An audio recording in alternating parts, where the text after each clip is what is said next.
So I vision a world where men and women live an equal life. I vision a world where we all live life, a peaceful life in harmony.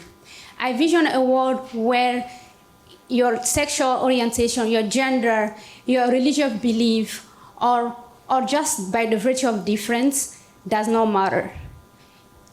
I vision a world, this is the kind of world I want to live in, and this is the kind of world I want my children to live in.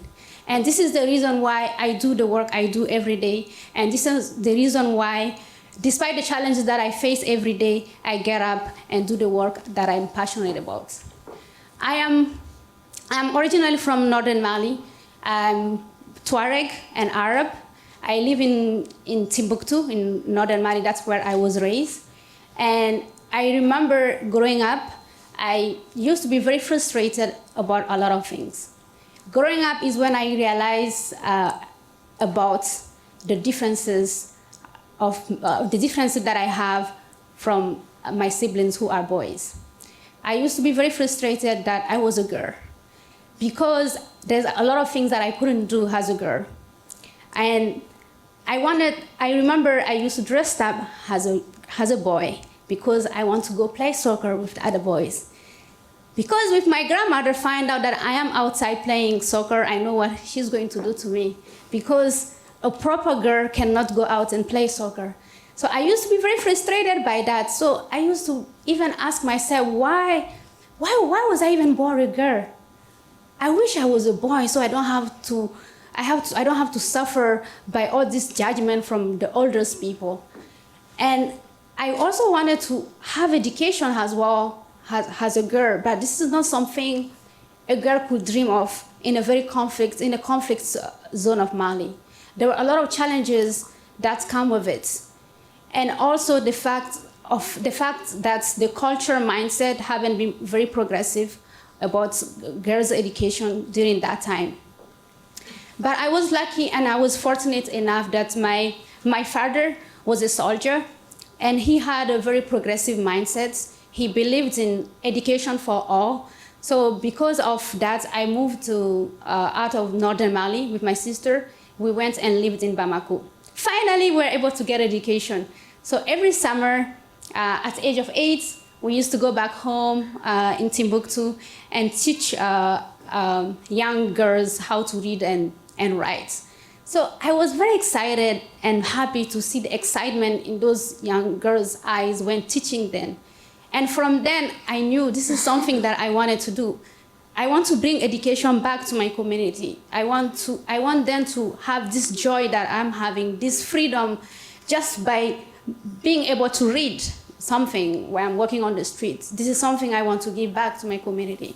And when I was 17 years old, I was part of the Children's Parliament in Mali. I became a huge activist for girls' education. So I decided to meet the Minister of Education in Mali, and I was, after working so hard to get the audience with him, finally I was able to, and I told him that I want to build school for girls in my community. And he was like, oh, do you even know how the school curriculum works? And I'm like, yes, I know. Actually, I didn't know, but I was trying to convince him so that he can lend me a land to start my own school for girls in northern Mali.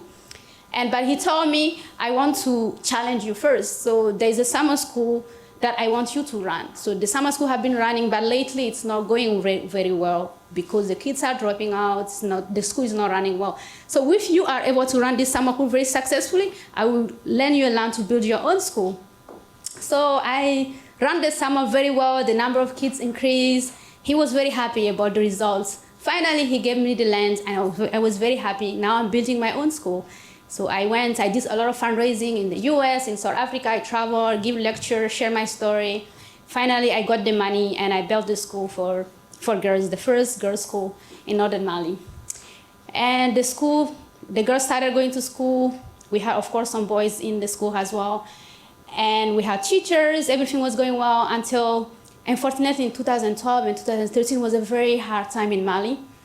And there were a lot of attacks against minority group in southern Mali.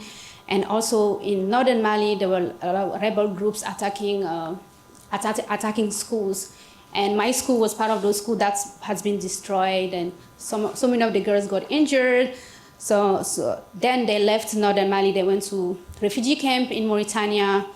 Now with the help of UNICEF, so many of them are now receiving education. And education in time of conflict, it's something very hard to do. Right now in Mali, we have Mali, Burkina Faso, and Niger. According to UNICEF, 400,000 girls are out of school, and also 2,000 schools are closed because of the conflict. And these numbers are very critical, and it's very important to address them. And in Mali right now, at age of 15, the percentage of girls getting married are like 15%. And at age of 18 is 51% of girls are already married.